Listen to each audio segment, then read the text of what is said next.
Good morning. Good morning. My name is Zami Tinashe Hemingway, and you all can call me Zami. And before we get started, could you all introduce yourself with the name you prefer to be called and your pronouns as well? So whoever like to start. Sure. My name's Dan. I am the husband. Thank you, Dan. And can I call you Dan and refer to you when I'm talking about like he, him? Does that sound good, sir? Yep, that's fine. I apologize. I'm Sharon. She, Yeah. her. Thank you, Sharon. One moment, let me try to get Dan to come back as well. So Dan, are you with us?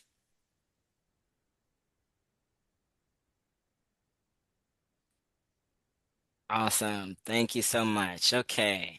So I'm happy everyone is here and, uh, sounds like we're a little closer together or have our internet together. So welcome back, Sharon. And before we continue, we're going to do a little more housekeeping just to make sure we're all on the same page, give you all some more information. Um, and I just want to know, have either one of you done mediation before or engaged in a mediated process before? Not really. No? Okay. And also, is anyone here an attorney being represented by attorney? I know it's just the three of us here, but want to be sure. Okay. Nope. And before we make a decision, not saying a decision will happen today, but if a decision does happen before we can make a decision, do either one of you need to consult with someone who's not present today? No. Okay, so thank you for bearing with me with some of those questions. Since neither one of you have gone through mediation before, I would like to briefly introduce you to the mediation process so that you know how this goes, what my role is, etc. So, again, I am not a judge. I am not an arbiter. I am a neutral facilitator, guide, and in all honesty, I like to say I'm a space holder for the conversation. Um, this is a voluntary and consensual process, and everything is confidential. The only time confidentiality is broken is when I am legally mandated to do so, such as confirmed child abuse or elder abuse, something along those lines. Okay, that's the only time I would, you know, break confidentiality. I do take notes throughout our process, but at the end of the mediation process, I destroy all the notes, never to see them again. The notes is more so that I can keep up with you all and know what you're saying, get my facts straight, etc. And I and at and at any time, excuse me, I don't know why I'm mush mouth. But at any time, if this mediation process is not something you want to continue engaging in, please let me know and we can check in to address any of the concerns that you have, right? Do you all have any questions about that before I continue? No. No? Okay. Also, so this mediation process is an opportunity for you all to communicate and in a way that really addresses the dispute, shares your perspective of said dispute, and hopefully end with an agreement that you draft up together. You are negotiating the solution together, and I do not do anything regarding the decision making. Before I start, I have a little more information about the structure of our time. So we'll begin in a joint session, meeting all three of us together. Um, and each of you will be able to share what happened that led us here today. During that time, after one party shares, we'll briefly pause so that I can catch my breath and make sure that I can process what you are saying. And then I'm going to summarize what I heard to make sure that I heard you correctly and understood. Once that happens and the party verifies that I did understand correctly, that we, are hearing one another, I will then invite the next party to share what they believe led us here today as well. We'll take a brief pause for me to go ahead and process, reflect back again. After each party shares their opening statement, we'll either continue together, where you all begin to have a dialogue and talk directly to one another. Again, I'll help facilitate that. And in that, if, say, the conversation, we need to take a break, I might pause and ask us to go into individual sessions and we can talk one-on-one. You all can also request an individual session. So, say if we are doing this together and you need a break or a pause and you would like to speak to me one-on-one directly, you can also request an individual session. At that point, we'll pause and we'll move into those sessions. I know I just said a whole lot to you, and so I'm going to pause and see what questions you all have before we go into our opening statements. And if you don't have questions, just give me a thumbs up. Okay.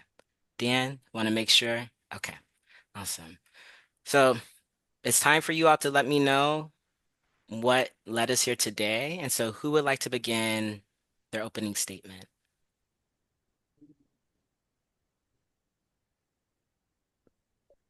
I mean, I guess I'll start. We were married for 14 years. Boom. And now we're not.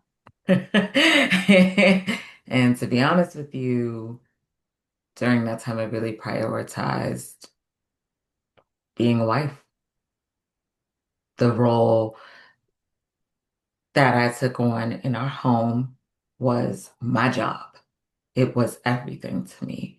And, now that we're not there, we are no longer married. Um, we're here today. So, you know, I don't know, Dan, how you feel, but I think we're here today because at the end of our relationship, I really just don't feel that all the things I did during the 14 years we were together have been properly accounted for, just because I wasn't earning and I wasn't out there actively employed and being able to show that I was some kind of breadwinner or rainmaker or whatever. I was at home making sure that everything else was taken care of. So we're here today, and I can't say that I'm happy to be here, but I'm here. That's my perspective.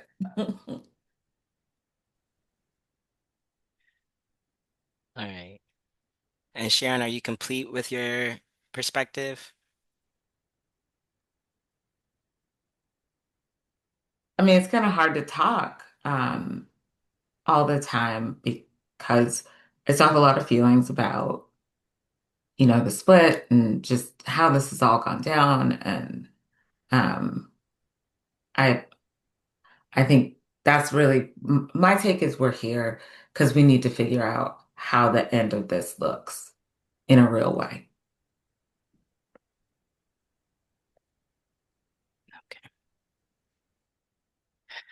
I'm going to take a breath and reflect back what I heard to make sure that my understanding is correct. So, Sharon, I heard you say that you and Dan have been married for 14 years and now you're going through a divorce or the marriage has ended. That throughout that 14 years, you prioritized being a wife and really taking care of the home, that you were not actively working or actively employed outside of the home, excuse me. You're not actively employed outside of the home, and that your job was really being the homemaker.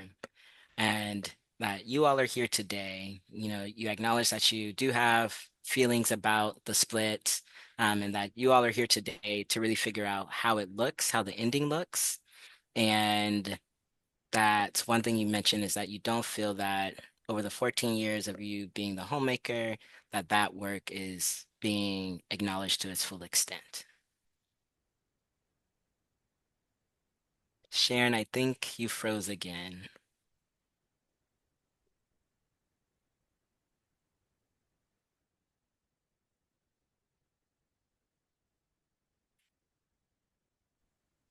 One moment, Dan.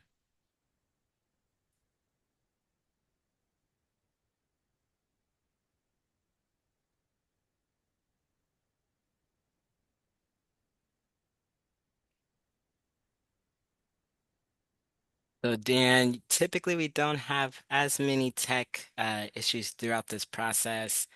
If you're okay with that, I would like to wait for you to do your opening statement because I want to make sure that both parties hear one another and feel heard throughout the process. And so once Sharon comes back, we'll make sure that my reflection from her statement was correct, and then we'll go right into your opening statement. How's that sound? Sure. Yeah. Sounds good. Thank you for your patience here. Technology isn't always our friend. So, hey Sharon, Just gonna think it's each time I go, are we good? I can hear you now. Okay, and we can also see you now. We did not hear what you said. You said you were going to. Let's go to Dan. Okay. Okay. Um, but I want to verify, did you hear my reflection back to you?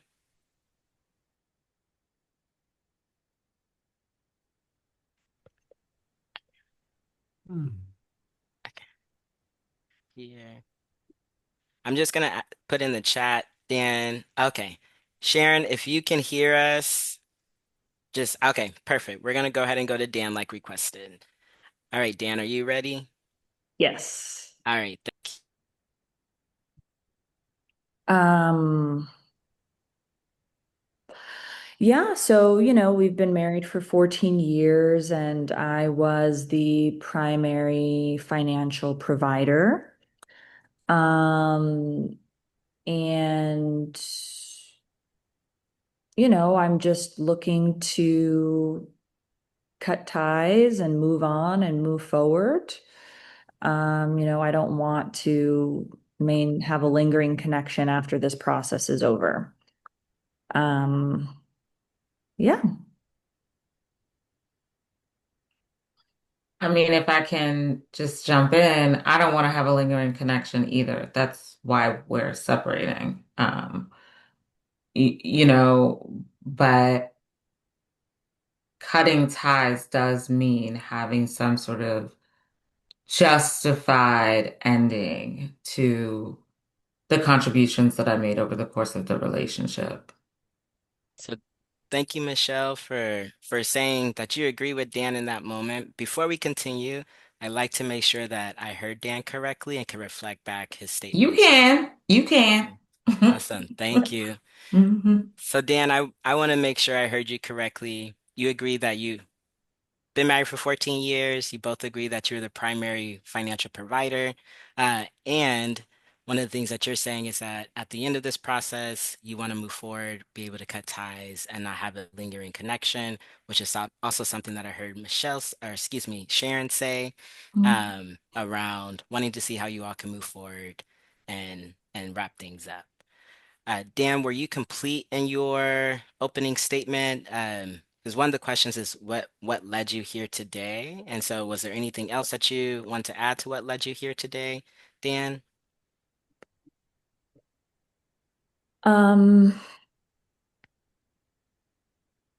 no, just Well, Dan, I'm not certain that you added how much I contribute everything I gave to our household and everything I gave to you during the course of our marriage. I don't know that you added that when you did your intro.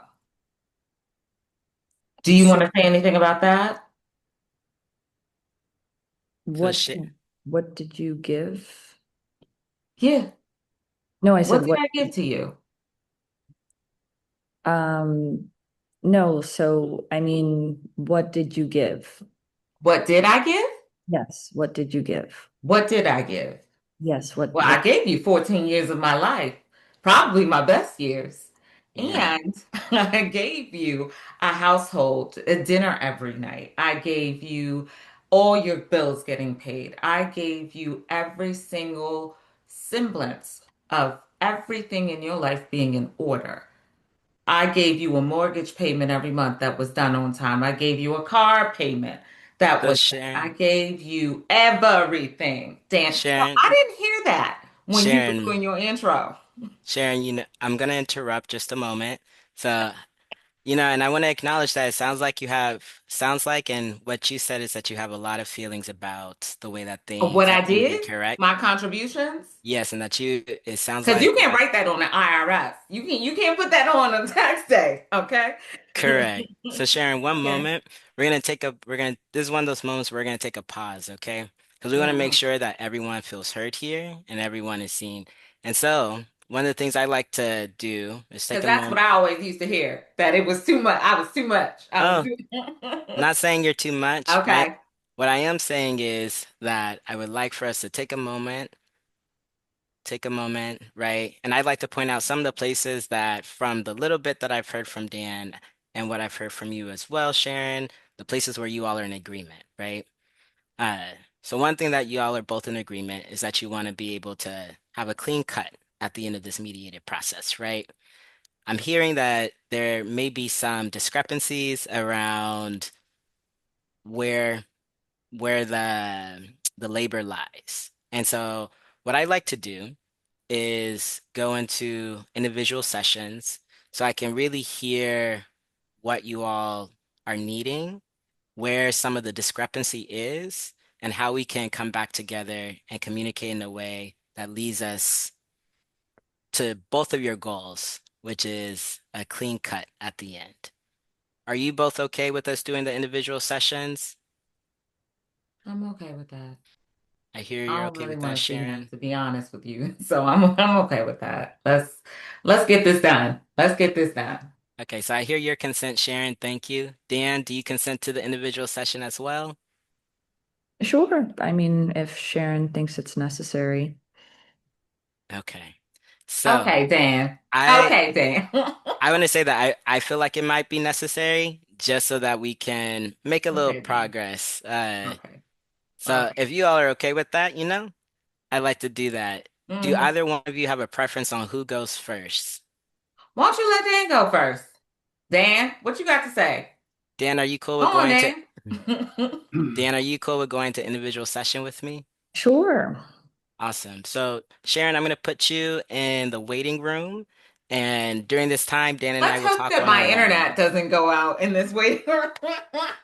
If it does, we'll bring you right back in. Please, please, Comcast. Awesome. Thank you, Not Sharon. today. All right. Go ahead, Dan. Do your thing. Right.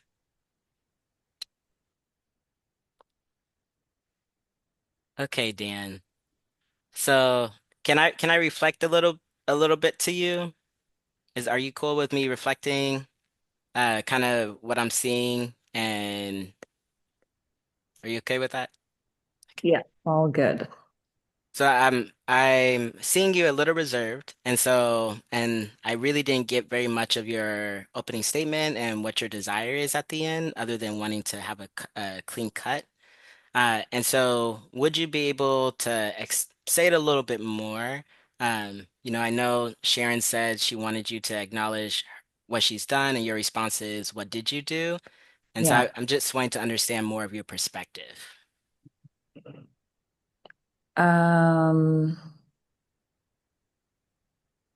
I just contributed. I was the primary financial provider for the 14-year marriage. I paid the mortgage. Um, our house has a current equity of $120,000. I contributed consistently to our retirement accounts, like the 401k that we have. You know, I contributed to the joint savings account, and we have two vehicles that are fully paid off. So, I really just want to make sure that there's a fair division of property, and that there isn't long-term spousal support. I really want to make sure that I'm able to cut ties pretty immediately after this whole process is over. I mean, I would be okay with maybe some kind of short-term um, agreement, but please let's make it short-term. And yeah, I want to protect my retirement, and yeah, that's about it. Okay. So I want to make sure I'm hearing you correctly. So some of for you is you want to make sure that at the end of the day, whatever the agreement is, there is an end date. And so you're essentially not wanting to do a long-term spousal support situation, but you say you are open to short-term. When you say short-term, what does that mean to you? If you could quantify it in maybe months, weeks, etc., years, what is short-term to you? Like 6 months. 6 months? Yeah. Okay. I also heard that you all have a few properties and you want to divide those properties. Have you and Sharon discussed the division of properties already or no? Um, no, not really. Okay. How many properties are we talking about? How many properties are we talking about? Hmm. I mean, just the house. Okay. And when it comes to the house, are you wanting to keep the house, offset the house? What does that look like around division of properties? Say that again. Do I want to offset the house or? Yes. So, I heard you say that you want to cut ties and move forward. You don't want a lingering connection and you want a fair division of property. And you're okay when it comes to a short-term spousal support situation, about 6 months. And Mhm. so when I hear division of property, part of the reason why I ask how many properties is because if it's one house and you want to divide that, are you saying you want to sell the house and divide the earnings from that? Are you saying you want her to just have the house? You want to have the house? I want to understand what that means to you. I guess I just want to split it. Yeah, let's just sell it and split it. Okay. Okay. And are there any other, I did hear you say that you were contributing to a retirement fund for both of you. For that retirement fund, have you all discussed how that would be divided? Are you interested in dividing that?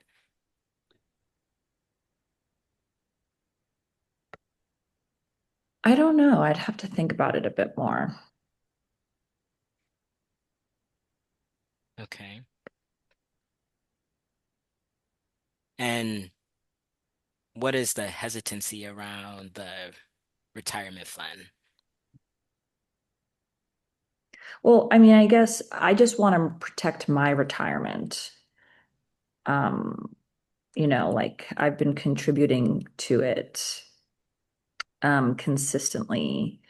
And so I don't want to lose a majority of it in the divorce, right? Like I want to maintain what is mine. Okay. So I hear you don't want to lose a majority of the retirement fund, the divorce. You want to maintain what's yours. Mhm. And that you want to protect your future in that way is what I'm hearing. I, Mhm. I also did hear you say earlier that you were contributing for both of you. And so, of the contribution for both of you, what would you say is a percentage that you contributed or invested on behalf of Sharon? I mean, you're asking me what I've contributed on behalf of Sharon? Correct. Unless I misheard you, I believe you said that you were contributing to a retirement fund for both of you. Hmm. And so, if you're contributing for both of you, were you saying that you doubled the amount that you contributed every month?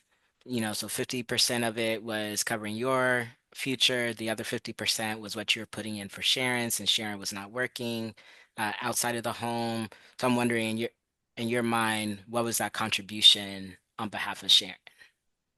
I mean, so the current balance of the 401k is $280,000, most of which was earned during the marriage. So, I mean, if I'm not mistaken, that sounds like something that would just get split, probably mostly down the middle, other than what I had before the marriage. Okay. And so I'm hearing you say that currently in the 401k it sits at 280. Most of it was earned during the marriage.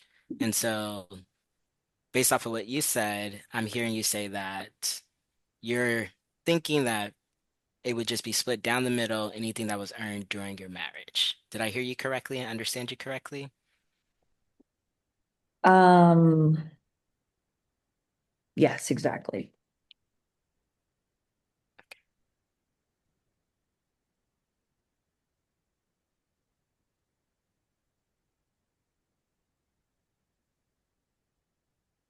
Okay. Just making sure I capture that.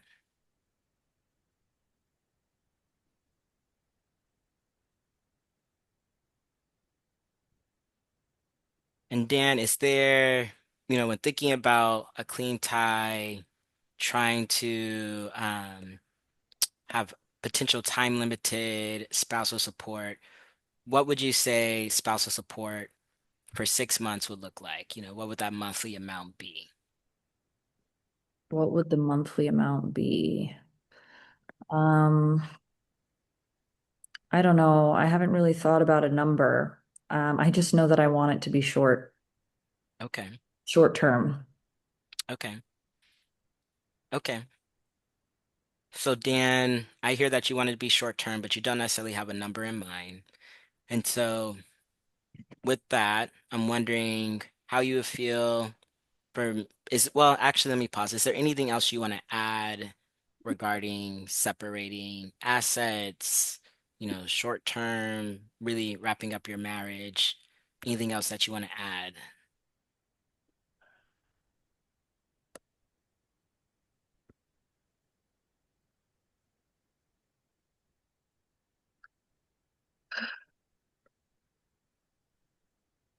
Um,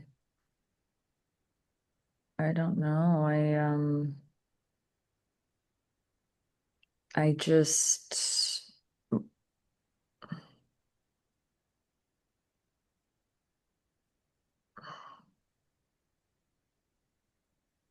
I don't know. Yeah, I mean, I just want to know my financial exposure, I guess. But other than that, I just want to get this over and done with. Okay. Yes, I'm hearing a real desire to just to wrap this up, get it over and done with, to use your language. And I also hear a concern of making sure that, you know what your financial I'm not sure I can't remember the word you just used. But essentially, what's your financial future gonna be? And wanting to be able to move on. So apologies, I lost that word. Before I put you in the waiting room and do my individual session with Sharon, I'm wondering, is there anything that you would like for me not to share with Sharon? Or if everything we spoke about, you're okay with me sharing that with her?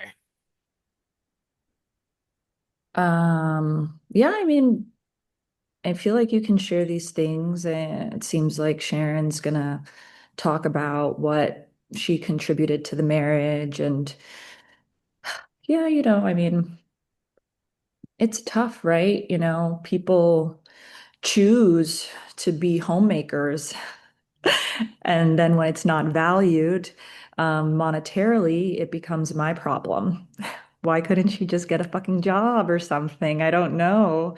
I don't understand.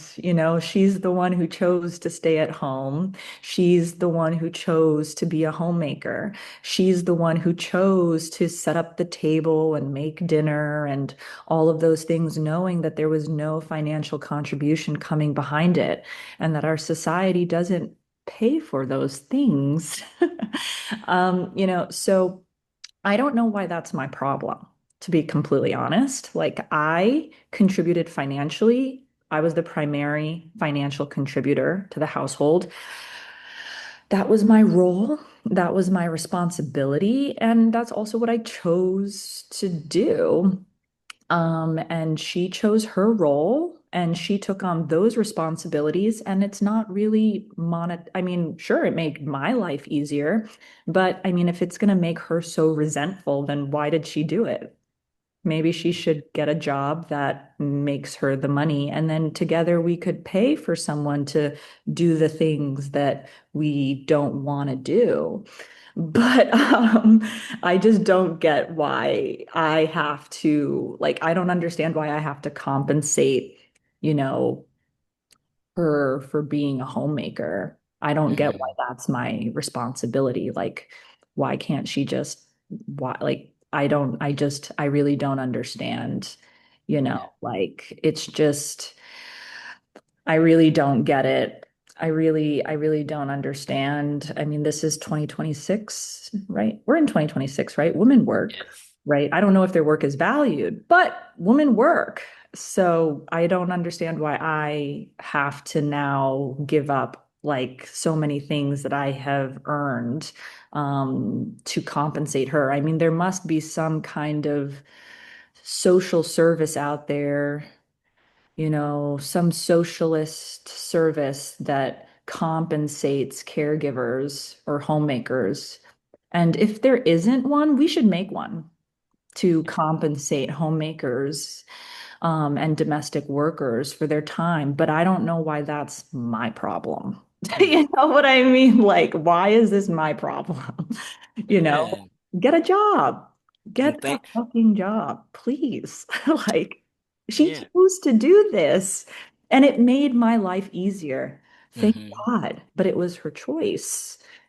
Yeah. It's that, Dan, I hear what you're saying is that, this society does not care for homemakers in the same way that they value other professions or other roles. That's not my Um, problem. and that I also heard that that what society has created is not your problem, and that Exactly. both you and Michelle, or excuse me, you and Sharon Good job. chose specific roles that benefited your marriage. And so the Uh-huh. role that you chose that benefited your marriage was to be the financial provider. The role that you and Sharon chose for her Yeah. to play in your marriage was to be the Yes. homemaker, which Yes. made your life easier and allowed you to be able to pursue your financial goals and your career goals. And so, yeah, so I Yeah. think I'm hearing you acknowledge that the labor that Sharon did in your marriage Not valued benefited you. monetarily. It is not Right. valued monetarily. It made my life easier. It did. And that was her choice. And I don't see why I have to now compensate her for her role that is not monetarily valued. Okay.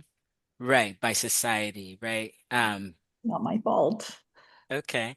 Right, right. I hear that. So you're saying it's not your fault that society does not monetarily do this, and that you're not understanding where Sharon is coming from regarding that. And so if you're okay with it, I'd like to be able to put you in the waiting room and bring Sharon in and do my one-on-one with her so I could gain a greater understanding and then, come back with her response to some of what you shared and also maybe some more information for you.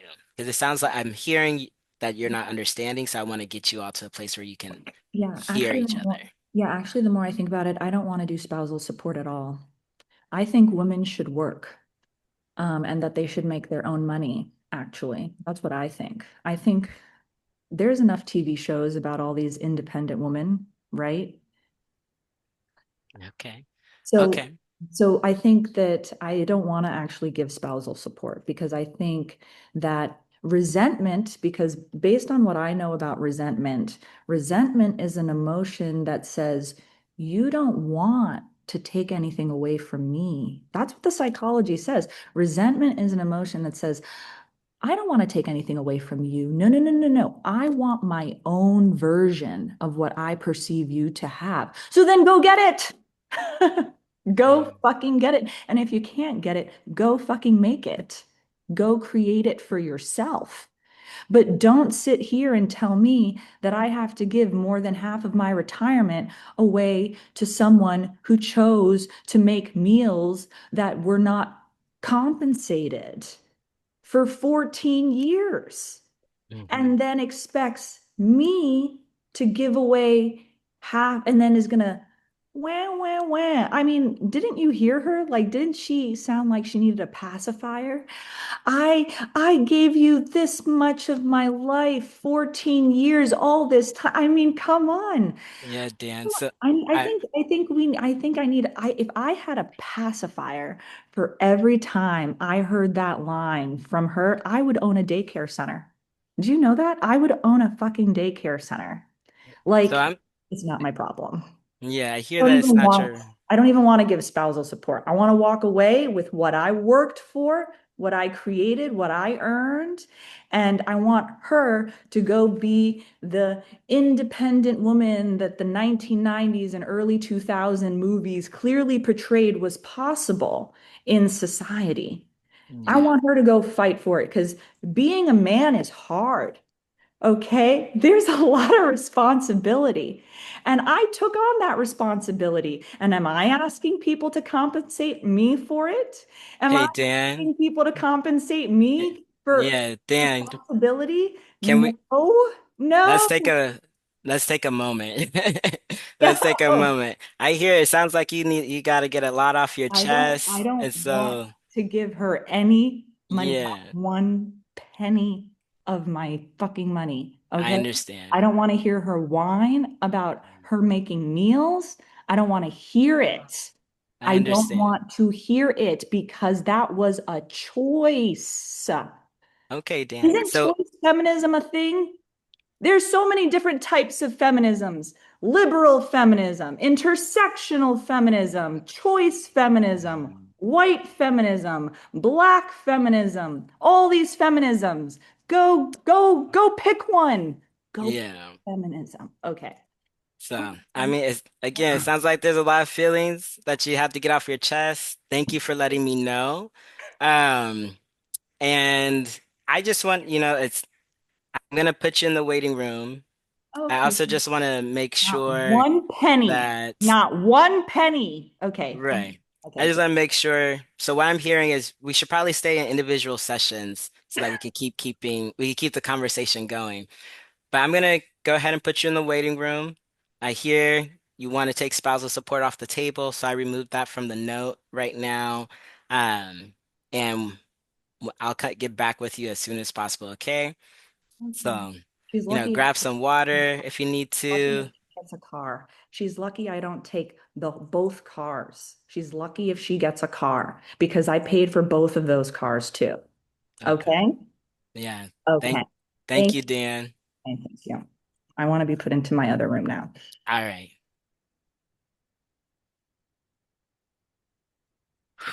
Okay. Here we go.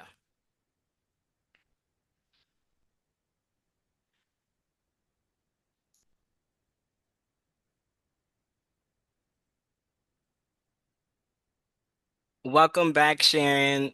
It seems like we've been playing a little tag with your internet. Yeah, I'm really happy about that. I do apologize. You paused again.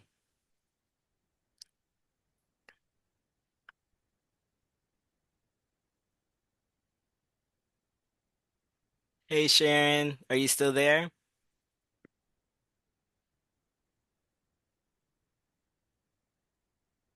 If you are and you can hear We me, should be good now. okay.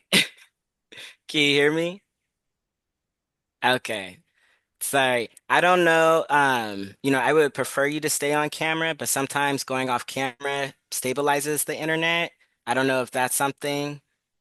Can you hear me okay? Nope, that didn't stabilize it. So let's go ahead and come back on camera. Um,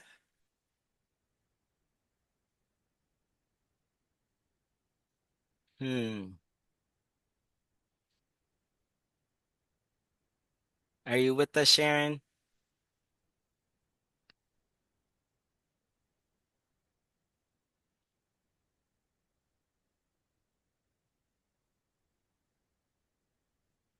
You still there, Sharon?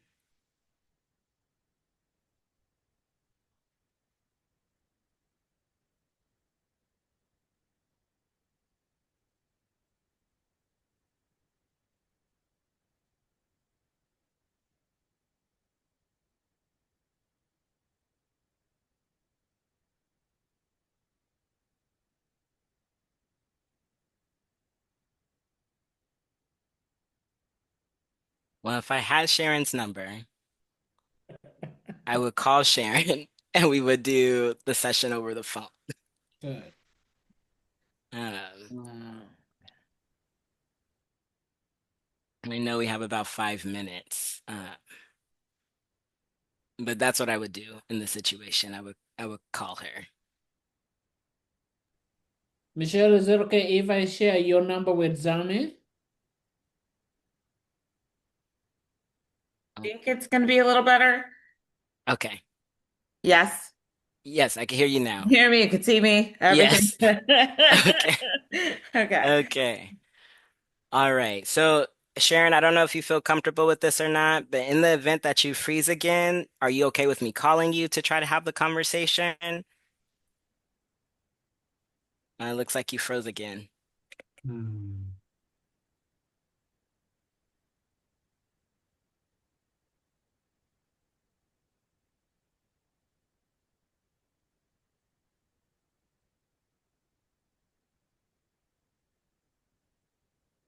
When she come back, ask the same question, about the number. Hmm.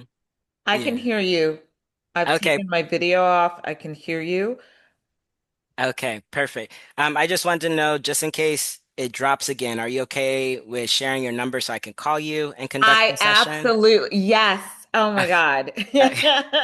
All right. Yes, What is I that would like to number? get this resolved, and I do apologize for the technical difficulties in my end. You have been a consummate professional in handling them, so thank you for Awesome. that. Not totally not intended. It's it's okay. Awesome. So I grabbed your number. I will, if something happens, I will go ahead and give you a Great, call. Okay. great, All great. right. So Sharon, thank you for your patience. The tech issue ate away some of our time Absolutely. together, but I would like to at least talk to you a little bit about what Dan and I spoke about and try to move us forward. I want to give you a heads up. We are not going to be able to fully continue in this session. Okay. So I'll share a little bit with you and hear a little bit about your gain some more of your gain some more information, excuse me, some information from you. And then when we come back jointly, it's going to be for me to wrap up the session and then plan our next individual sessions. Sound good? Okay. That Okay. sounds good to me. Okay. And So I do appreciate your patience with me. This is obviously a difficult topic for me to, explore. And then I'm having like the tech, I couldn't have planned that, but it's hard mhm, to be here today. mhm. I do want to hear what Dan has to say, and I want to have a better appreciation of where we are and how we can come to the end of this. Right. Thank you. And you don't control the internet.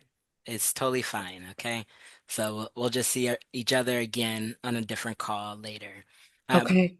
but one of the things that Dan did do is he did acknowledge that you being a homemaker did make his life easier. He acknowledged that. Um, Okay. One of the things that we discussed was being able to split up your assets. And so one of the assets we spoke about was the house. Um, Yes. yep, him saying he's willing to sell the house and split that 50-50, those earnings with you from the sale of the house 50-50. One of the other things that we spoke about is the 401k. And he said that he would be willing to split any of the earnings from the 401k that happened during your 14-year marriage, 50-50 as well. And so those are the two things we were able to speak about during this time was splitting up the 401k that What uh, about our savings? okay, so you're We saving. had 3,500 in savings, Hmm. 35,000, excuse me, in savings. Um, we, I don't want to move out of the house. I don't want to sell the house, but I know what it's worth. We had savings together. We did have some debts. We had two cars. What are we doing about the cars? Like, So the how are mhm. we going to do this so that it's fair? Am I going to get the car that is worth less? Or is he going to Mhm. get the car that's worth less? How are Okay. we, Can or I are we ask going you a to sell question, both Michelle? cars? Can I ask you a question, Sharon? the cars slightly came up, but we weren't able to explore that. What are the two cars? So, because you said one's worth more than the other, Two Volvos, two Volvos. Okay. different years, And different then, mileage, different years. okay, so different years, different mileage. Thank you. If I'm interrupting, it's only so I can get a clear understanding of Hmm. what we're looking at. So, Hmm. not intending to be rude. No, I appreciate that. I'm just saying, like, there are other things that he may not be factoring in. Like, he's talking about a 401k. Yeah, we never had a prenuptial agreement. I know I'm entitled to that. I helped him build that by creating the home for him. So, having a discussion about the things that I know I'm entitled to, it doesn't make sense. It's just like, how are we going to do this? Okay. I don't want to move out of the house. Okay. I built the home. Okay. So I'm hearing you don't want to move out the house because you built that home. I'm hearing that you helped him create this home and And build now what he he's trying to has. force me to sell it. Why would I want to do that?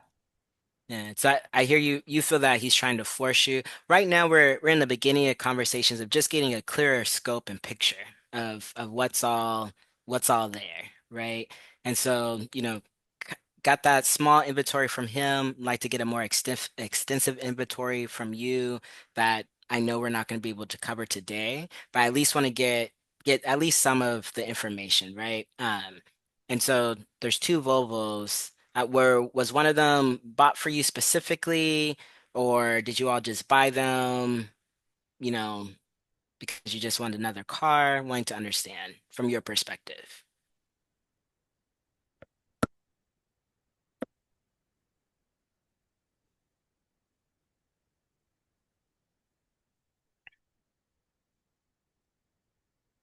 All right. So I'm gonna call Sharon, and I'll take my earplugs out so that you can hear. I'm essentially. Oh, you're back. Okay. Can you hear me, Sharon?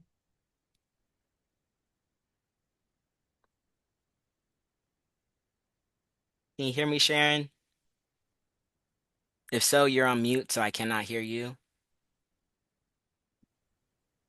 That's it. I'm staying off video, but I really, if we need to continue this just for the purposes of the exercise, my cell is 202-253-0401. My internet seems to be wonky today. But I want to continue. Yeah, I'm gonna call you. But what, just so I'm gonna call you right now, Sharon, and just so that you know what I'm gonna do is I'll have you on speakerphone. I'm gonna bring Dan Great. back into the Zoom room just so Okay, that we can wrap up. great. Okay? So one moment.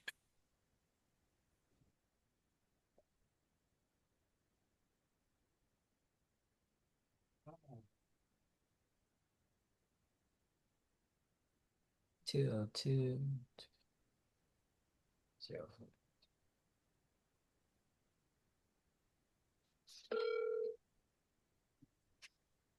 Hello. All right, so Sharon, I'm going to go ahead and bring Dan in.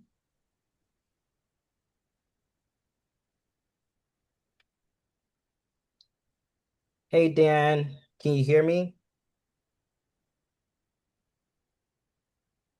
Awesome, thank you. So we're having some technical difficulties. Although you can see Sharon's face on the screen, I I'm actually actually can't. I can't see her face on the screen. uh can you see her picture? Nope, nothing. Okay. Okay.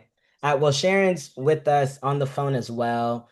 For the sake of the time right now, we're actually going to wrap up. So what's going to happen next is I appreciate the individual sessions that we had. Unfortunately, the individual session with Sharon was cut rather short due to tech issues. We are not in a place where we're able to come to an agreement just yet. So we're going to have to do at least one more session, if not two more. Just want to give you all some insight on where we currently are in this process. Okay. Uh, Okay. what I'm going to do is I'm going to connect to you both individually to schedule other individual sessions for the purpose of really getting an inventory, really figuring out what each of you want that will help you all lead to both of your goals, your shared goal of dissolving the relationship, dissolving the marriage, and being able to go on with your individual lives with a clean cut. So if Sharon, if you can give me a verbal okay, if you heard that and understood that, that would be great. Thank you. And Dan, do you understand that as well? That we'll be circling back in an individual session at a later date? Yes, we'll be circling back to an individual session at a later date. Yes. So I'm going to contact you both individually. I really appreciate both of your time and your transparency in our conversations as well. And I will speak to you both soon. All right, take care. Then I'm not going to hang up, Michelle. Yeah, let's have Michelle on the phone, and we're gonna use this period of time to transition into a debrief. Number one, I am sorry for the internet issue Okay. for today's. Okay. Are you gonna stay? Or are you gonna head out? Okay. Okay. So I'm just gonna try to make sure that Michelle can hear. Sorry. Okay, can she hear me though? I can hear you, Francis. Oh, Yep. I perfect. do apologize for the internet difficulties. I am doing some other work from home today, so I'm like, not very happy about You, that. it is one of those things where it's like, number one, Zami, I feel bad for you because you had to go through it. But also number two, I am excited that you went through it because now you will, based on the conversation we're about to have, you will probably be better equipped to address this situation if it ever happen again in the future, right?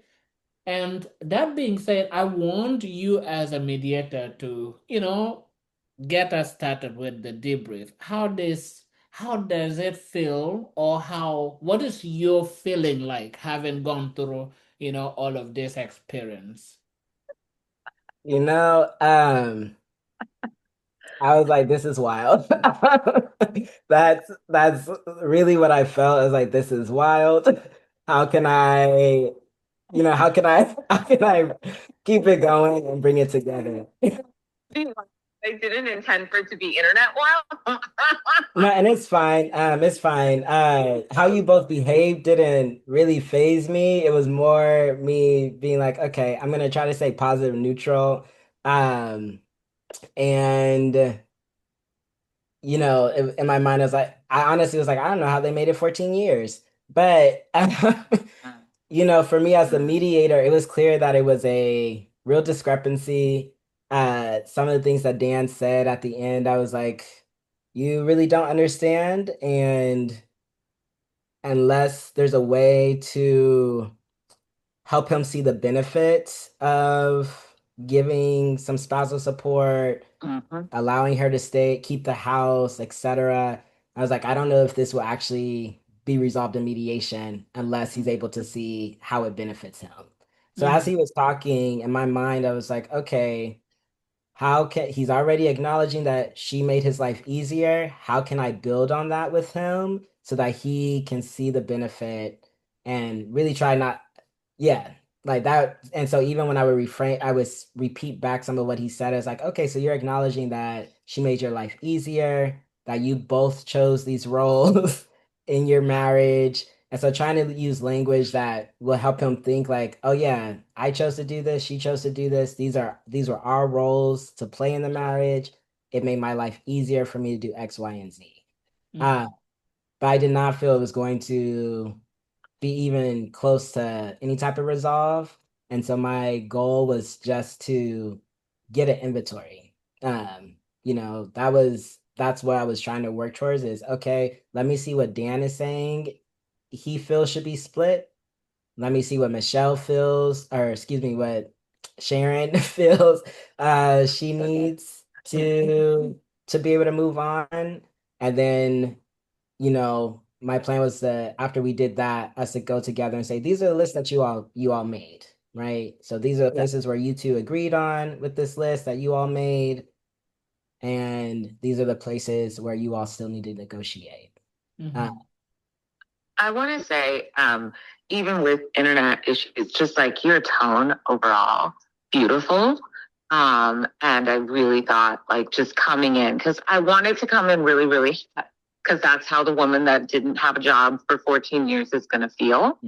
And you know, she's going to give you some of that heat. She's going to give it to the, it's going to get a lot of heat. You were great at diffusing and dialing down. You were great with your tone. I also appreciably, like, one of the things I liked a lot that you did a very facilitative model instead of going right to the numbers. I think that's one of the worst things that you can do in a divorce mediation, in a sexual harassment mediation. If you just monetize a harm, you really, really do a disservice to your space as a neutral. Mhm. And so I think you were doing that really well. I just wanted to say that. Mhm. You were not like what how much, girl? How much did you miss out on? Right? You can't do that to people. It's gonna turn them down from the conversation and turn up the emotional kind of, you know what I'm saying? The emotional intensity of the situation. And then it really spoils your space as a neutral. Mhm. Um, So I think you were doing that well, and I wish that we didn't have internet difficulties. Mhm. In addition to your calm demeanor, Zami, what else do you feel like you did or you could have done to help parties actually say begin even the process of seeing things from each other's perspective? Mm-hmm. So one of the things that I was considering doing but did not do was I wanted to start off in individual sessions. That was the first thing I was thinking about doing, was not even having them. I just kind of moved directly into that. And I've done that in other mediations where folks seem to be rather heated before. Mhm. And so I was considering doing that. Was just saying, because I didn't get a chance to check in with you all prior to this, you know, I wanted to do some individual sessions, and then bring them together. And so yeah, so that was one thing. I think the other, yeah, that's one thing I was considering doing but did not do. I do feel that I could have strategically cut Dan off a little sooner. Uh, Mhm. and so after I received his information, then go ahead and say, okay, I'm going to switch you out. I didn't do that because I felt Dan needed to vent a little bit and Mhm. just needed to get it off his chest so that he potentially would move back towards spousal support, 6 months, and be able to help them come together. And I say that because he seems really reserved, seemed very controlled. And so I did not feel that Dan had a moment where he was able to just say how he felt. And the unintentional rapport building that we did during the beginning, when we lost Sharon, I think helped him feel a little safer to say what he wanted to say, and gave me a better insight where I was like, okay, he really does feel like he does not, there's some misogyny going on there, but he also he really does not feel like he owes her anything, and didn't see the benefit. And so that helped me understand what I was actually going to be working with, around Mhm. mentality. But Mhm. so yeah, I don't know if that fully answered your question or not, Francis.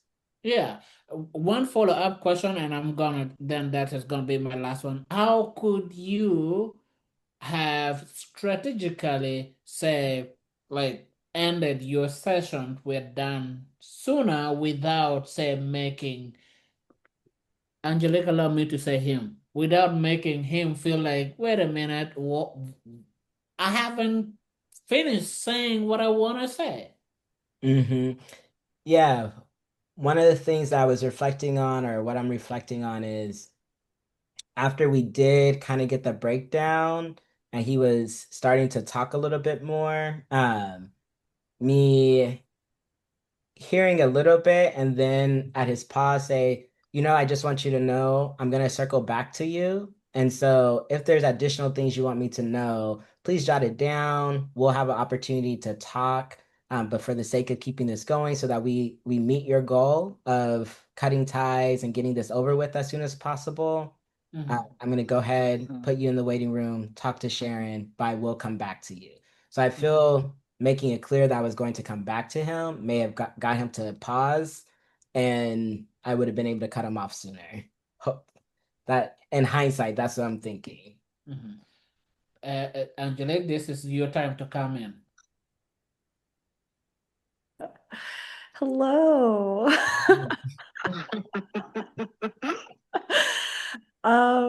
So what? Hi, it's like my first time meeting you, kind of. Hi. Hello. So what question do you want me to answer exactly? What was there were multiple things that you repeated on several occasions. So number one, what were you trying to emphasize, and what did Zami do that made you feel like, I think he heard what I'm trying to say? Or what didn't he do that made you feel like, I don't think you're hearing me correctly? So it's so interesting, right? Because it's so interesting. I did a mediation, like an actual mediation with an attorney last month, where the roles were reversed. The female was the primary breadwinner, and the male had not been working for like a decade. And the male kept saying, if the roles were reversed, this would not be okay. If the role, because the female did have a reaction of like, oh, I worked so hard for all of these things. I purchased this home. I own my own business. I have a high degree. So can this person just take the why can't this person just take the mattress and some records and go away? And this person was like, if the roles were reversed, it would not be okay. I think what I was trying to emphasize is like, so from my perspective, nothing that I said was misogynistic. From my perspective, it is a choice. From my perspective, women do have the ability to choose if they're going to be a homemaker or a breadwinner. And like we are in 2026, and we know that being a homemaker does not generate any monetary value. So why everyone's acting surprised? And that is exactly what men or people in general, and I'm going to say men, I'm going to say people who make more money in the relationship, they use money as coercive control against the partner. That is what they do. So people do have to have their own income. So they're not dependent on other people, because that's what people do. I don't want to give you any pennies. I don't want to give you any cars. I don't want to give you anything. And then I'm going to use the kids against you. I mean, coercive control is like new wave domestic violence. Like, I mean, it's like gone from domestic violence and like hitting people to like, oh, now I'm going to create psychological chaos around you and control finances. Beautifully said. You know what I mean? So like, I don't think anything I said was misogynistic. I think it's real. Like that's what people do. So, but what is the mediator's role there? And when do you, I think Sammy did a really good job, even with my internet issues, of I could tell I was trying to turn up, right? And you have to know when to dial it back and when it is going to be a situation where you're kind of easing along a pattern of like new wave domestic violence, right? So you have to be really, really thoughtful about that. I didn't observe as enough of your stuff as I wish I could. I'll go back and look at the recording, but I think being a male mediator is it's with these kinds of cases that involve either sexual violence, domestic kind of relations. It's so important to be thoughtful of gender roles, how they play into the way that you speak to every party, even if the party doesn't feel that they're being misogynistic or overtly just a violator of people's bodies and rights. Being able to somehow speak to both parties, it's really an art for a guy. One that I think I don't have that same thing. I can do like a giggle and a laugh. I really hold a different space as a female mediator. I really do. And I think it's important. And I feel like I wanted to see more of that. I just didn't because of my internet, but I feel like you got it there, buddy. I think you're probably there because you identified his perspective as misogynistic. So I think you have it. Thank you. But Angelique, I have a follow-up question, if that's okay. Like I am wondering, because when you were talking, I was like, okay, I understand. Like, because yes, I was like, okay, misogynistic. Yes, in my mind, because I'm a social work background, my mind is like, there's some financial abuse here. Okay, but I have to stay neutral and I cannot respond to that. And typically if something's happening and I'm like, if this was real life meaning not in a mediated situation, it's just someone who I was friends with or whatever, I'd have a different response to you. And so I smile because I'm like, okay, that helps me stay neutral and calm and keep a calm tone. So I just smile where I'm like, okay. And maybe that would be off-putting to other people, but my smile has worked so far. Um, but I am wondering because what I was getting is he wants to make sure he does not want to give her anything outside of what's fair. And in his mind, he feels giving her anything is unfair right now, but he's willing to give her some stuff. Okay. I think what I'm hearing is that he does not feel she deserves anything, but he's willing to give her some things. Is that the message you were trying to make sure that I got? Yeah, I mean, I think there's a willingness to give something for a short period of time, but just really not wanting a long, drawn out, like codependent process into the future, I guess. And yeah, and then yeah, I think that was okay. And then, but there is this emphasis also on, I was the primary breadwinner and why, like, I'll give something, but I don't want to sit here and listen to, someone's resentment, Was he supposed to feel like he was abused by her, No. or like used by her? No, he just didn't feel like it was her choice to not work. And so since it was her choice not to work, why is he giving her money? Yeah. Sorry, I just want to make sure that, but I did want to make sure that what you were trying to convey, I caught it.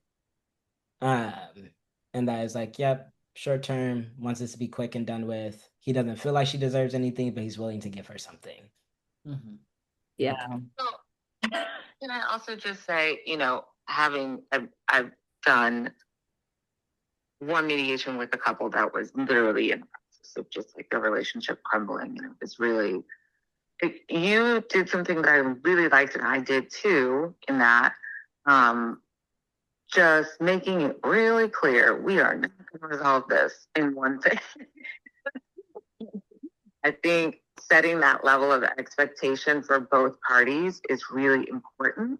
So they don't feel like they have to get everything out and like do the whole like, here's my side of the story, da, da, da, da, da, da, right? Because you're talking about 14 years of built up things. So setting the expectation that it's probably not going to all happen at once.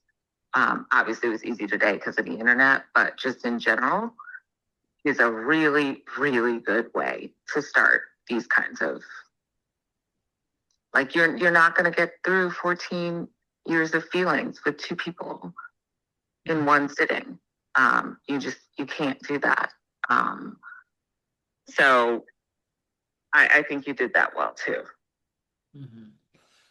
And and I mean, I am so happy that we have Peter here because Peter does a lot of family disputes, and I'm gonna, you know, momentarily give a space for Peter to really give us his detailed feedback. But before Peter jump in, I think that number one, though, for the mediator, of course, you want parties to see things from each other's perspective, but also you are aware that yes, parties come to mediation with their own perception about what is fair, right? But you, as a mediator, you also have a responsibility to help them in reaching that wise agreement. And the definition of that wise probably parties are going to be able to get through that wise agreement if reality check their perception. Let them think about, let them also ask them, what is their partner? Is their partner better than what it is that they're getting out of the mediation or not, right? Because that reality checking is going to help in, say, maybe leading parties to that wise agreement. I'm going to stop here for now. Yeah, Peter, let's turn to you. Well, I appreciate the discussion a lot because I was feeling very much the same things, and I want to commend Zami and everyone else, of course, but particularly Zami for bending. I don't think I could have done that. I probably would have shut everything down and walked away. So I'll be very honest about that. But I think I have 3 pages here, and I just want to comment on the last discussion. That's what we and those of us that are theoreticians in mediation and dispute resolution, that's what we call today cultural competency. And even though it's a very unpopular topic, it is something that mediators must be involved in, and that is really understanding the parties. But combining that with, and I heard these terms used, heard the term neutrality used a lot. We no longer use the word neutrality because it's impossible for us to become neutral, but it is possible for us to be impartial. That is to put oneself out as not really dealing with feeling inclination toward one side or another, and combine that with cultural competency, and that you have where mediation is going today. Now, there were other things that, for example, I thought the start was really very, very, very good. And I'm going to focus on because I also have another Zoom call coming in a half hour, so I'm going to hurry up with this. I wanted to talk about the financial part of it. That is the part that is very difficult to do. And I have a guiding principle, and it's not original with me, but it's a guiding principle with respect to when people start talking about money. Uh, it's a very practical issue, and it is something called equitable property. And legally, most states, I think all now states, are based upon an equitable property distribution concept.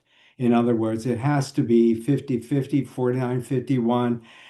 Get to 60-40 and you've got problems legally, and every attorney will know that. So as a mediator, even though you may be an attorney, you have to be aware that if an issue like that comes up, you refer individuals to an attorney. You don't give them legal advice. You may have legal information, but you don't give them legal advice. So how do you get into discussions about property? And that's when we get back to sort of the organization of mediation. You start with what mediation is. Thought you did a really good job with that. Then asking what are the things you want to talk about? And that's when they begin, well, we want to talk about the children. So, custody goes in your mind, and the types of custody and so forth. So, what you're told there gives you some idea of the topics you need to have them discuss. Not that you're going to say, well, there are three kinds of custody: sole, joint, and whatever the third one is. Um, so how do you get, and I will ask you this question, Zami, how do you get individuals to talk about property that they need to talk about, and how do you deal with that issue that Dan had of he was not going to share anything? Dan needs to know that you're in an equitable property state, and you can do you'll if you get to court, and if your spouse agrees to a 20-80 split and they get 20 and you get 80, I can guarantee you down the road, there's going to be somebody questioning that. And it's probably going to be a spouse, friend of the spouse, an attorney that the spouse talks about, and so forth, saying you can get more than that. How do you address that issue? And that I would, how do you get that information to the parties without showing that you're not impartial? Right. And so that's a great question. And that's what I was trying to do with trying to understand, getting them to list out things. So, they both were talking about essentially like compensation, wanting to be compensated, wanting to keep what they feel is theirs, Well, wanting how to do you get what is get them to theirs. develop options that are acceptable to all the parties? That's the real Yeah. question.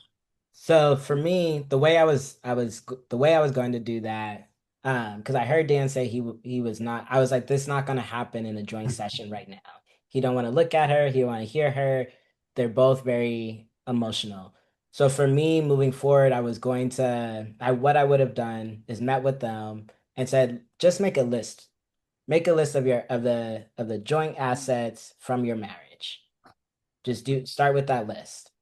After they made that list, I would say, okay, so of this list of the joint assets, just from the 14 years, not what happened before, not what's happening now, just of these 14 years, knowing that you want this to be resolved as quickly as possible and you do not want to go to court, what do you know about? I would ask the question, what do you know about splitting assets in an equitable property state? I would ask that question to them to see what is their knowledge and their understanding. And after that, based off of what they shared, I would say, okay, are you okay with me offering you information as the person helping facilitate this as the mediator? If like say they're like, I don't know anything about it. It's like, okay, if it were Dan and he was like, I don't know anything about it, I want to do 80/20. I say, okay, one of the first things you said, Dan, was that you want this to be done and over with and never have to return. If we go through this process of 80/20, based off of what you're suggesting, that will, because of the state that we live in, because of the law, at some point, she can circle back to you and request more, which means you'd have to go through another process. I How does that feel for you, Dan? And I would have just put it that way. Wouldn't have no feeling. I've just been like, how does that feel? So And you would probably, not be giving legal advice, but actually providing legal information. right. And depending upon your parties, you would make a judgment whether that was a safe way to go. Right. Exactly. So I wouldn't give legal advice. I'd just say, here's the information, right? Uh, Excellent.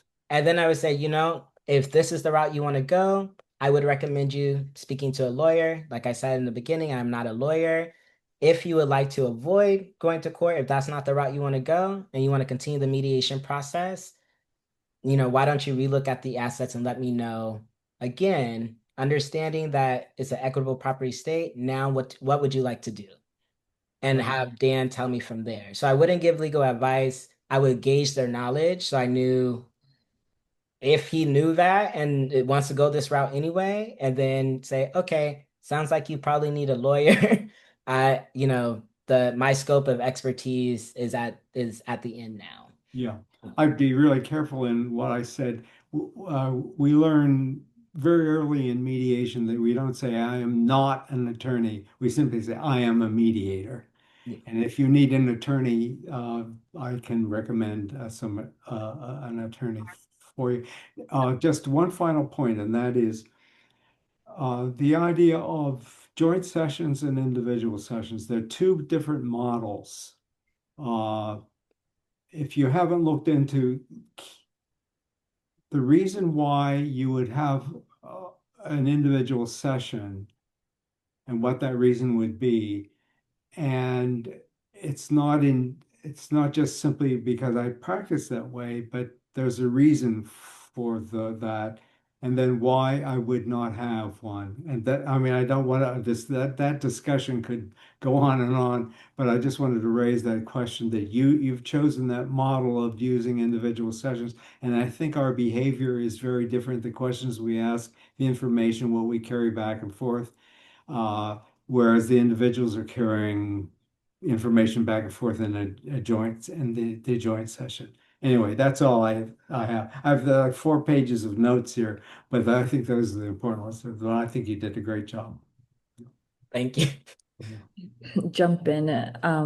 So something that this is making me think about is how um, something I'm reflecting on something I said about how, oh, is there some kind of government, like, is there some kind of government program to compensate homemakers? Because this issue, like the more that I'm thinking about it, right? Like from like if I'm just talking in my own voice, I would say that like we are in 2026 in the United States of America. Like, a woman should have her own income. Like, how many times do people have to bang their heads up against the wall to know that, like, you know, um, you are probably lucky, right? If you find yourself in a situation where you can be a caregiver and a homemaker and also not be, and then be in a happy relationship where you're not like, you're not being abused or something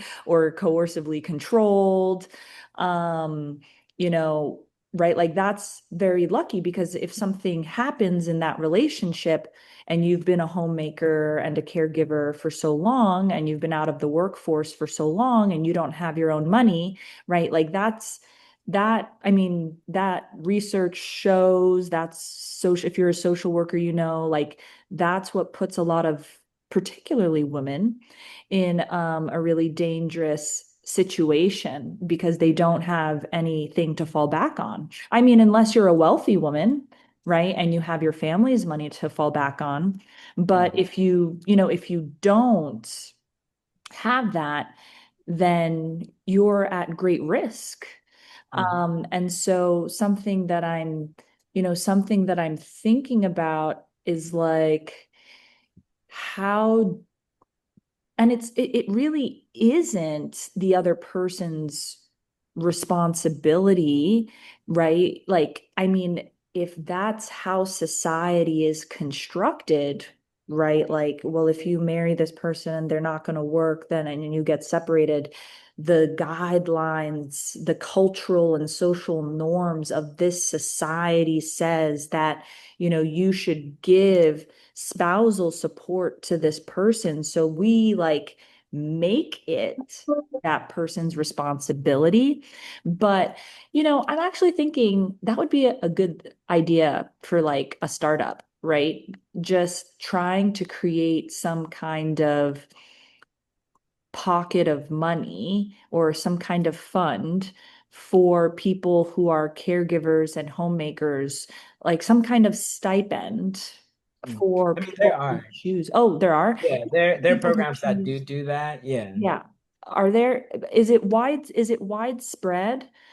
No, it's usually collectives. But when you said like that was when you said that I smiled again because I was like, man, you really out here. But Am I? That well for me, yes. For me, I was like, you really out here, how you gonna say that? But Oh, really? but yeah, but there are programs that do that, but it's still not equitable. And so like that's part of the reason I let you continue though, when I was like, he really ranting right now. But I started to interrupt and then I stopped. So I was like, actually let him get it out because this is helping me understand where his mind is.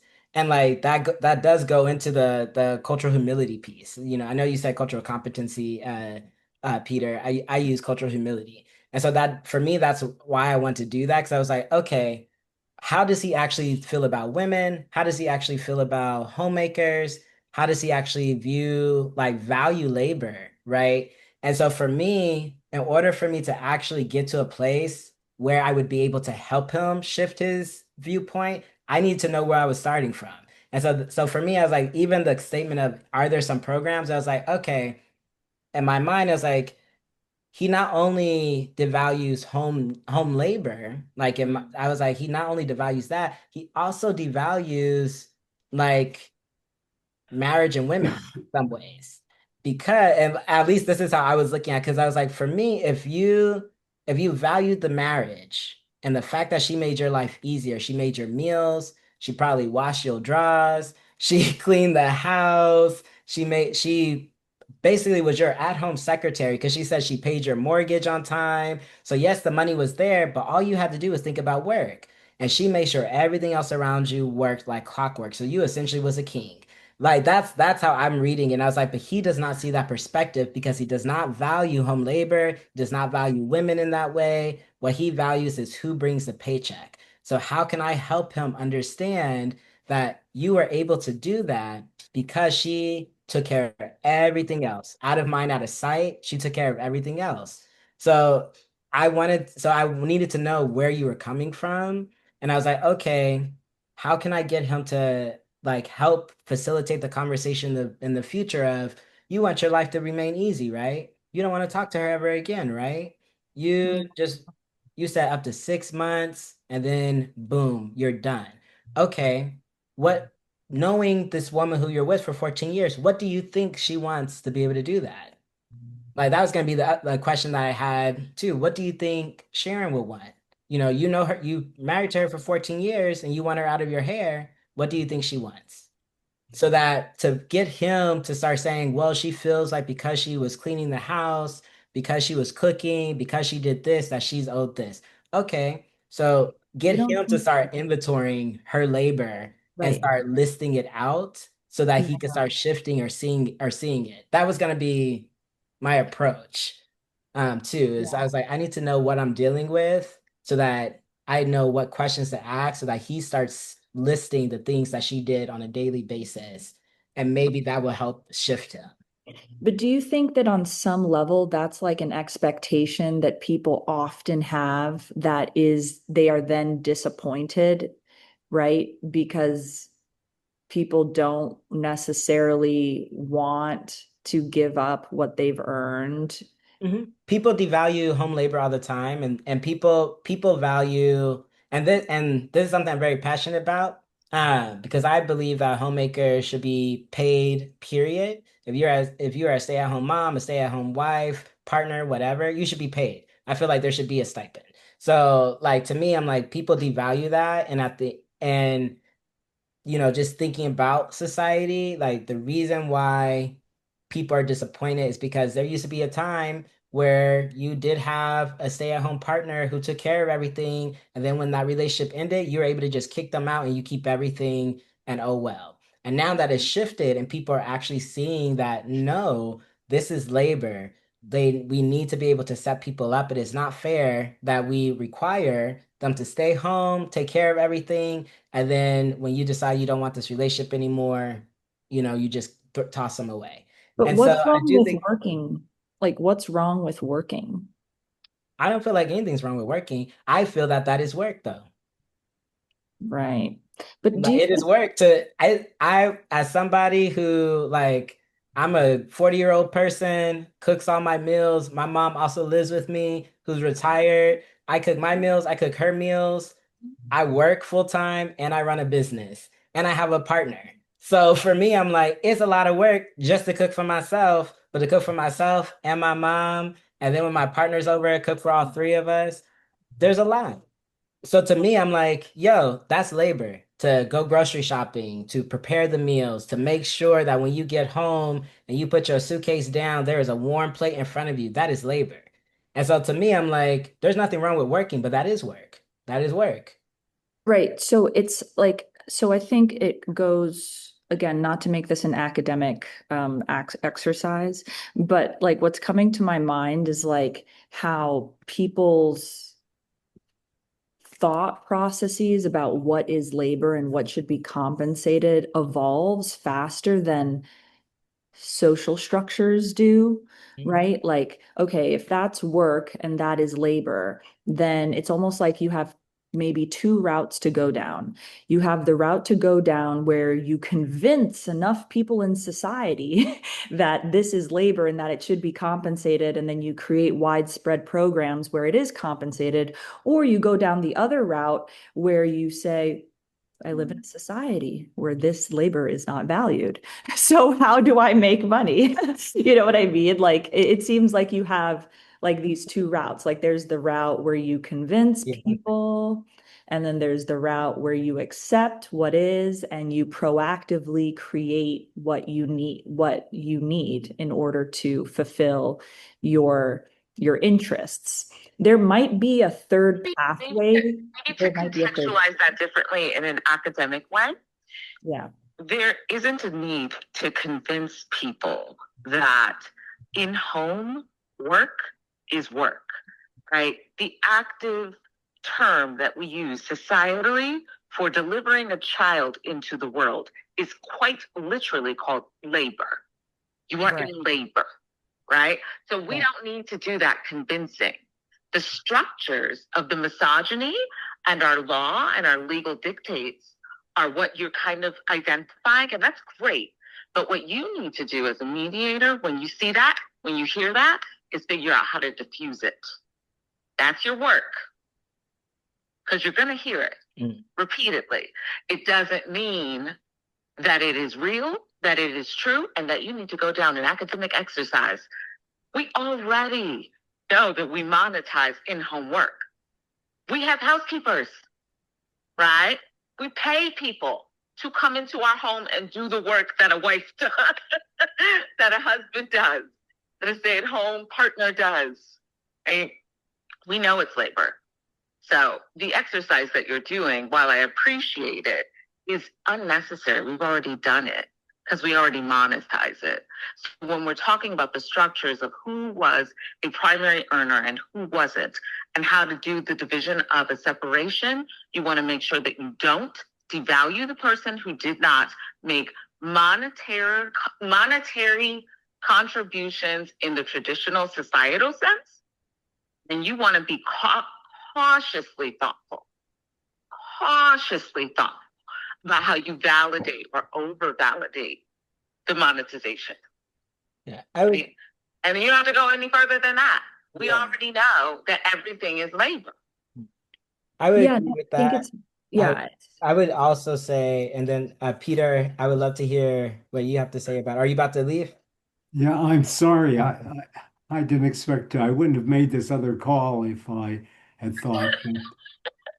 It's okay. But But thank can you. you solve the problem, Francis? 'Cause- We are gonna be here Solve and our we societal are problem. going And if you want me to answer questions, just ask them through Francis, and I'll gladly answer them. But really need to go. All Nice right. to Thank see you, you. Peter. Nice seeing everybody. Bye. Bye-bye. All I'm saying is that I could never be a social worker because this would bother me. Like I would see this situation and I would be like, why can't we just create a structure where everyone can get their needs met and it would bother me? That's all I'm saying is that like it would bother me so much to like person after person talk, like be like, okay, we're existing in a structure where people aren't aware of how to like meet their needs, or they don't exist, these programs don't exist yet.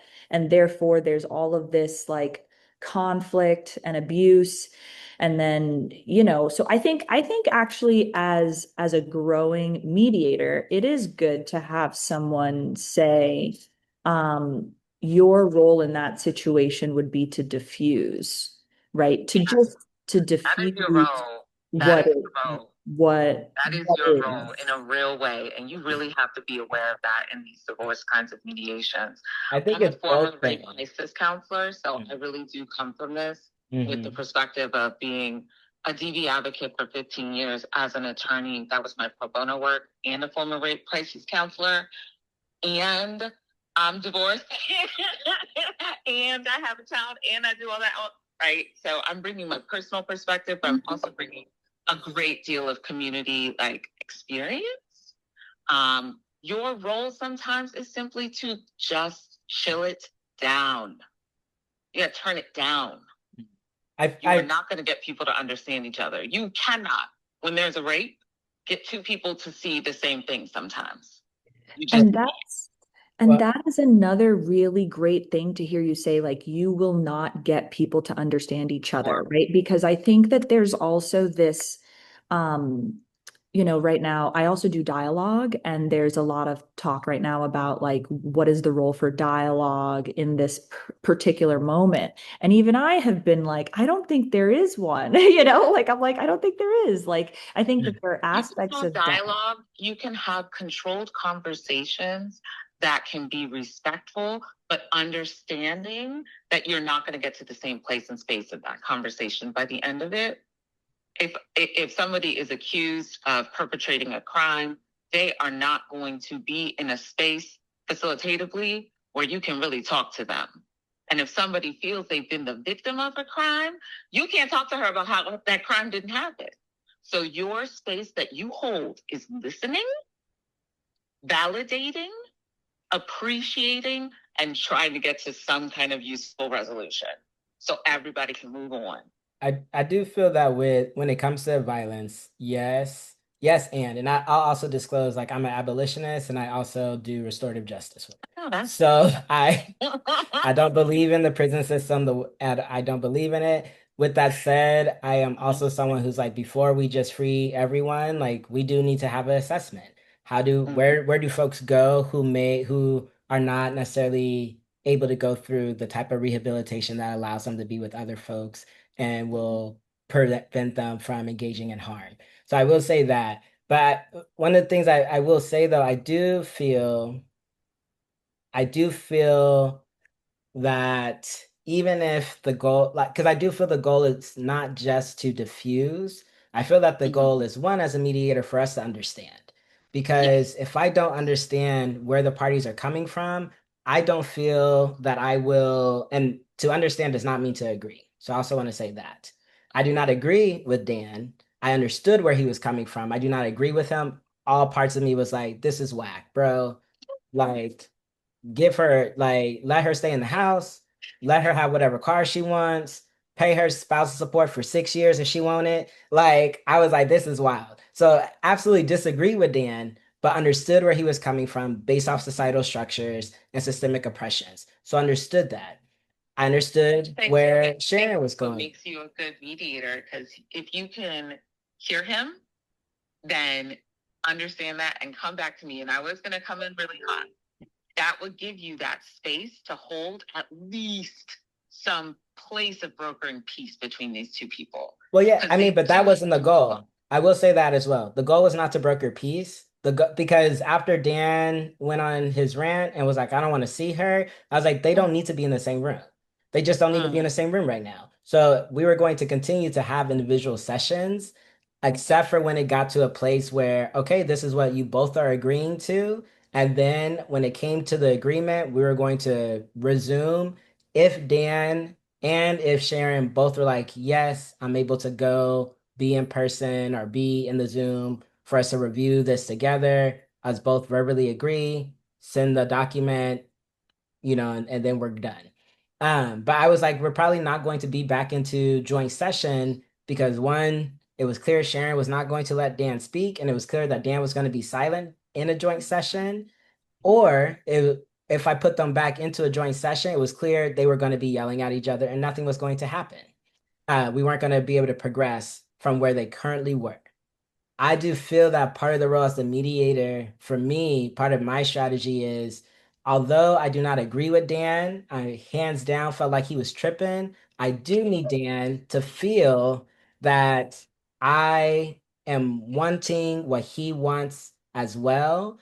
And I also needed Sharon to feel that I was wanting what she wanted as well, which was for us to finish this as soon as possible, for them never to have ties again, and for people to feel like I have my things. Dan wanted to have his things, Sharon wanted to have her things, and so I was like, I want you both to have your things. I want us to not have to come back together ever again. And for us to just move on. And so I was Okay. like, that was my goal, not to broker any type of peace. It was, how can I get you both to write out what you really need, Right. and then keep highlighting the places where you all were aligned. Gotcha. Like, so that's why I kept repeating that. You both are saying that you want this to be done as quickly as possible. You both are acknowledging that her labor makes your life easier, because Sharon did want that to be acknowledged, right? And it's like you both are acknowledging that, X, Y, and Z, right? And so that was my strategy of continuing to remind y'all of what you both kept saying. But I don't feel that it's just to diffuse it. I don't feel that the goal was to get you all to agree. Like, I don't think it was to get you both to understand each other, but understand what is needed to move on. That was my goal. How can Right. you understand what is needed to move on and get what you desire, which is never to see this woman again? Okay. So yeah, I appreciate that. And yeah, I think as someone portraying, this is the last thing I'll say, and then I really have to pee. But I think I think as someone portraying Dan, like I think through my own private practice, what I'm trying to create is like a different society. Like I feel like that's like because I just feel like and I think this is the academic in me, that it's just like, why don't we just like create, like, like how like sometimes social institutions create spaces where certain things aren't tolerated. And so it creates like a natural barrier from behavior permeating the space, you know? And sometimes like this is the academic in me. So you already reprimanded me a little bit about how that's not my role as a mediator, and I understand. You're just describing with more words You a know, but female-led cult. but that's what I think. Like, I'm just like, how do we create a space that kind of serves as a blockade to that kind of behavior? Like what I forget this person's name was saying a little bit about, like, if someone feels like they've had a crime committed against them, we're not going to try to understand and like make peace about it, right? It's just a boundary. It's just a boundary. It is what it is. It's like, don't do it. So that's kind of what I think sometimes in these scenarios is like, how do we create a structure where like these things don't permeate that space? And we don't live in that kind of society. And so, it's just so, at least it doesn't seem like we live in that kind of society. It doesn't seem like we live in a society that genuinely wants to create a structure where certain behaviors do not permeate. So, with that being said, I I feel like that's part of my goal with Brugman's place, right? Is like, how do we create this other space? But anyway, I really have to go. Thank you. I felt like that was really helpful. Just, I know that I was playing a person, but hearing people talk about like how a mediator would ground themselves in that moment was personally um helpful for me. So yeah, thank you guys. Okay. Yeah, you. Bye, everyone. Oh, bye. All right, bye.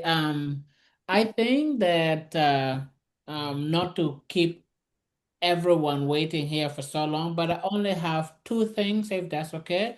Mm. Only have two things to say. Number one, I truly appreciated this, debrief, because I feel like, this is a deeper conversation that um, these kind of sessions get us to talk about, get us to, even think about. And if we're thinking about, for example, let's say building that society that you and Jamaica are talking about, this is the beginning of that, creating a space where people can talk about it and not just talk, because these kind of discussions gives you the opportunity to think things beyond, right? To question things.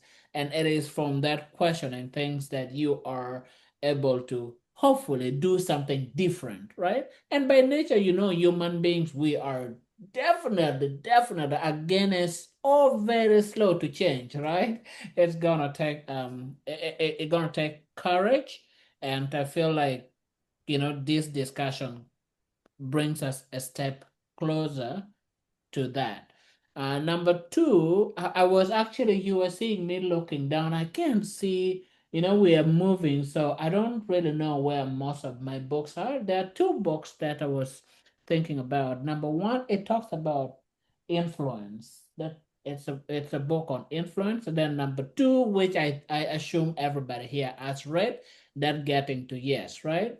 Because I think beyond even just the society, which is not favorable, is that, you know, by human beings, the pain of losing things is more deeper than the pain of gaining things, right? So for you, Angelique, who has been working, every money that you have saved right now, giving it out feels like losing, right? So the lost aversion is actually right now you are doing everything to ensure that you don't lose whatever it is that you have saved, right? And for you as beyond just making parties, like, let's say, hear each other, making party hear each other, you have the role to hopefully uh, either inspire a different thinking or challenge a different thinking, right? And the foundation which you did, and actually this internet situation worked in your favor a little bit, because when Michelle was uh, having an internet issue, you had opportunity to build a little bit rapport with Angelique, and during your caucus probably you were able to build on that relationship already built, because in order to get her to think differently, in order to get her to challenge herself or to inspire ourselves to think differently, you are going to have to, ask those difficult questions, that will Mm. test our assumption. I have a better picture of why you did what you did, be it skill, be it process. For me, I say it's not enough to do things. There have to be a reason. Why are you doing that? And how is that going to help parties? Because at the end of the day, you want to lead parties to that. I love to call it the promised land. Mm.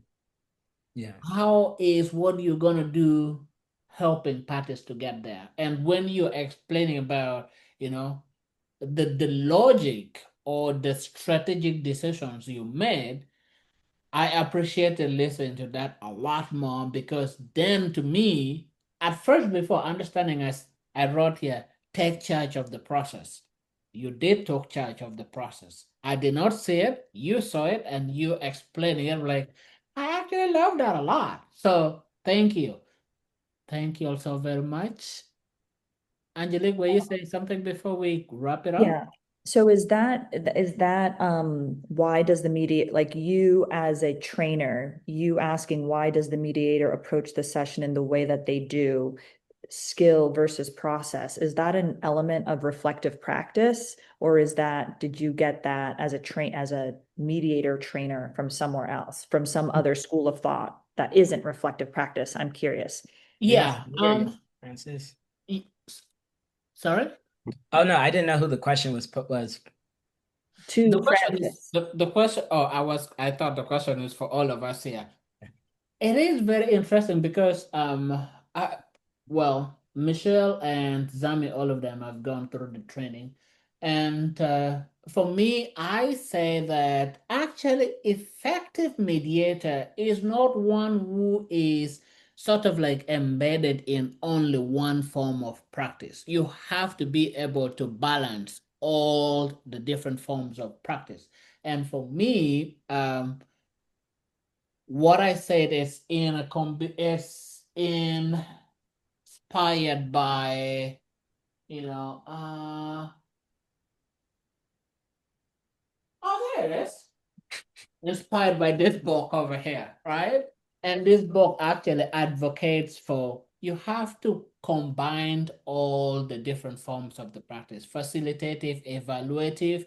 Some people call it also restorative. For me, I love to call it, reflective. You have to combine all of them because all those different forms can help in a specific things during the mediation process, right?